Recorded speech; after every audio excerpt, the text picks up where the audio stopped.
जय श्री गणेश। नमस्कार, मैं आचार्य संजय द्विवेदी। मेरे समस्त प्रबुद्ध दर्शकों का मेरे चैनल पर हार्दिक स्वागत है। सूर्यदेव अपनी राशि का परिवर्तन करने जा रहे हैं। 13 फरवरी को सूर्यदेव वर्तमान मकर राशि को छोड़कर शनिदेव की ही मूल त्रिकोण कुंभ राशि में प्रवेश करेंगे। अभी तक जो सूर्य का परिवर्तन चल रहा है वो भी शनिदेव की राशि में है। इसके पश्चात जो सूर्यदेव का परिवर्तन होगा वो भी शनिदेव की ही राशि में होगा, परंतु अंतर यह है कि यहां पर सूर्यदेव का परिवर्तन उनकी मूल त्रिकोण पर होगा जहां पर शनिदेव स्वयं गोचर कर रहे होंगे। अब पिता पुत्र का जब संयोग बनेगा, ये शनिदेव की राशि में होगा, तो ये किस प्रकार का प्रभाव देने वाला है, क्योंकि सूर्यदेव राजा है। राजा जब अपने पुत्र की राशि में प्रवेश करेगा तो क्या प्रभाव डालेगा। इसी प्रकार से शनिदेव जो न्यायाधीश हैं, न्याय के कारक हैं, जब इन दोनों का संयोजन होगा तो सूर्यदेव तथा शनिदेव का ये युति संबंध किन राशियों के लिए सकारात्मक होने वाला है, लाभ देने वाला है, तथा किन के लिए सावधानी रखने की आवश्यकता हो। संपूर्ण विश्लेषण मैं पूर्ण तरीके के साथ करने जा रहा हूं। प्रिय दर्शकों, आज मैं मेष, वृषभ तथा मिथुन राशि के लिए सूर्य के इस राशि परिवर्तन का क्या प्रभाव रहने वाला है, इसका विश्लेषण करने जा रहा हूं। प्रिय दर्शकों, जैसा आप सभी जानते हैं कि सूर्यदेव 9 ग्रहों में राजा भी हैं और इस जगत में जितना भी प्रकाश का स्रोत है वो सूर्य है। ब्रह्मांड में जितनी भी ऊर्जा का स्रोत है वो सूर्य है। इसी प्रकार से ये जीवन जो चल रहा है सूर्य के द्वारा ही दिया गया है। तो सूर्य का परिवर्तन समस्त राशियों के लिए अत्यंत प्रभावित करने वाला होता है। अब ये अपने पुत्र की राशि में जा रहे हैं तो अलग अलग राशियों के लिए अलग अलग भाव में ये परिवर्तन होगा, उसी के अनुसार ही परिणाम की प्राप्ति होती है। आज मैं मेष राशि के लिए, वृषभ तथा मिथुन राशि के लिए ये परिवर्तन क्या लाभ देने वाला है, इसके बारे में विश्लेषण करने जा रहा हूं। मेष राशि के लिए सूर्यदेव पंचम भाव के स्वामी, पंचमेश का गोचर अब एकादश भाव में होने जा रहा है। यह अद्भुत संयोजन होने वाला है, क्योंकि यहां पर सूर्यदेव के साथ शनिदेव भी होंगे जो कि मेष राशि के लिए कर्मेश भी है, लाभेश भी है। तो यहां पर सूर्यदेव का गोचर जो पंचमेश होकर लाभेश के साथ है, लाभेश के साथ पंचमेश का गोचर का दृष्टि प्रभाव आपके पंचम भाव पर होगा। यह बहुत अनुकूल भी रहने वाला है। अब यहां पर जब सूर्यदेव पहुंचेंगे, सूर्यदेव पंचमेश है जो कि शिक्षा, ज्ञान, संतान के कारक है। तो यहां पर जब सूर्यदेव का परिवर्तन हो जाएगा तो इस सकारात्मक रूप से आपको शिक्षा में प्रगति कराएगा, शिक्षा प्रतियोगिता में सफलता दिलाएगा। यदि सरकारी नौकरी का प्रयास कर रहे हैं तो 100% ये समय आपको सफलता देने वाला होगा। इसी प्रकार से संतान का भाव भी प्रबल होगा, संतान के भाव में प्रगति होगी, संतान भी प्रगति करेगी। परंतु यहां पर आपके प्रेम संबंध, वहां पर अलगाव की स्थिति दिखती है तथा प्रेम संबंध बहुत अच्छे नहीं रहने वाले। तो मेष राशि के लिए यह परिवर्तन, क्योंकि कर्मेश भी शनिदेव हैं और लाभेश भी हैं, उनके साथ पंचमेश जब ये युति प्रभाव में होगा तो आपका ज्ञान भी बढ़ जाएगा। आप अपने कार्यक्षेत्र में बहुत प्रगति करेंगे, कार्यक्षेत्र से बड़ा लाभ निश्चित रूप से आप देंगे। जो भी आपका कार्यक्षेत्र उसमें निश्चित रूप से आपको सफलता मिलने वाली है। अगली राशि वृषभ राशि है। वृषभ राशि के लिए सूर्य सुख भाव के स्वामी है, सुखेश है। सुखेश का गोचर अब आपके दसम भाव में होने वाला है। दसम भाव जो कि कर्म क्षेत्र का भाव है, जहां पर शनिदेव स्वयं गोचर कर रहे हैं।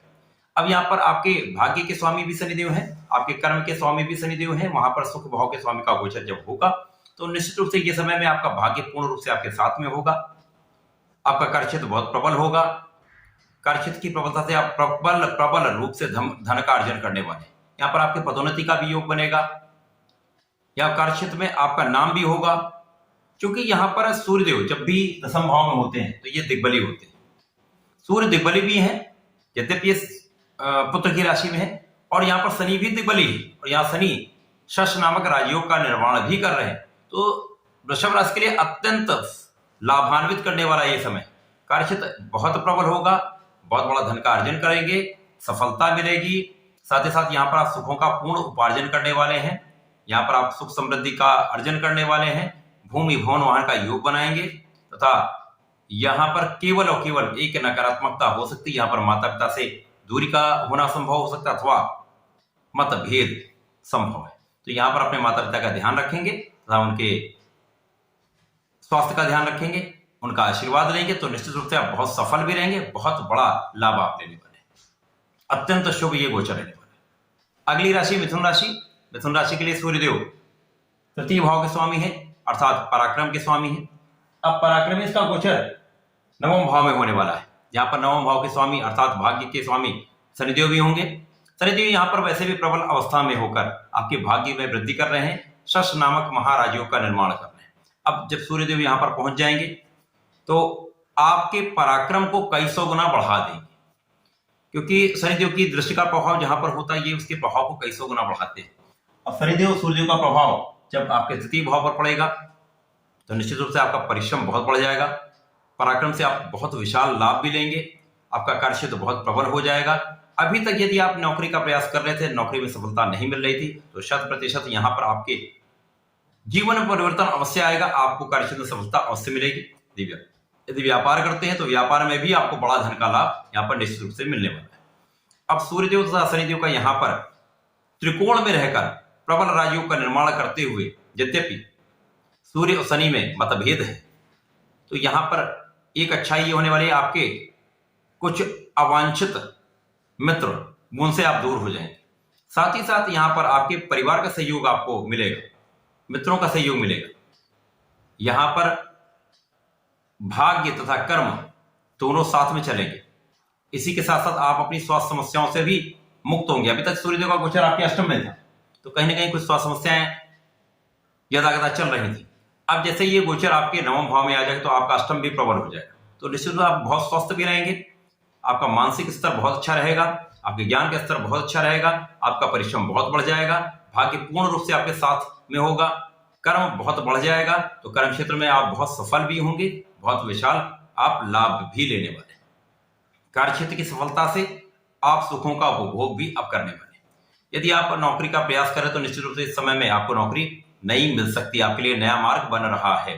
सरकारी नौकरी का प्रयास करेंगे तो भी बहुत बड़ा यहाँ अवसर आपके लिए बन रहा है। तो ऐसा करें, इस समय में पूर्ण प्रयास लगा दें, परिश्रम पूरा लगा देंगे, अपने ज्ञान का पूर्ण प्रयोग करेंगे, क्योंकि यहाँ पर आपकी बुद्धि का स्तर भी बहुत प्रबल है, यहाँ ज्ञान का स्तर भी बहुत प्रबल है।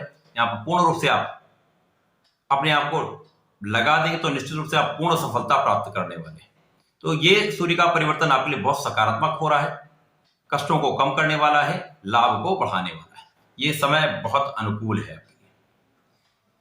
प्रिय दर्शकों, मेष राशि के जातकों के लिए संकर मोचन की शरण में रहना अत्यंत अनिवार्य है, क्योंकि लग्न में ही राहु का गोचर चल रहा है। यहाँ पर नियमित रूप से आप संकर मोचन का हनुमान चालीसा का पाठ करते रहें। बजरंग बाण का यदि प्रत्येक मंगलवार को पाठ करें तो अति लाभ मिलता है। वृषभ राशि के जातकों को भगवान भोलेनाथ पर जलार्चन करना चाहिए तथा प्रत्येक शुक्रवार को थोड़े से दही का यदि अर्पण करेंगे तो बहुत लाभ लेंगे। मिथुन राशि के जातकों के लिए मैं सदैव कहता हूं, आपको नियमित रूप से गणपति महाराज की शरण में रहकर उनके मंत्र का जाप करना चाहिए।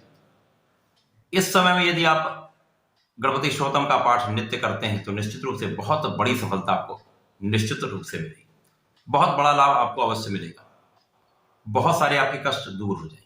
तो ऐसा करें, इसका लाभ लें। धन्यवाद, नमस्कार।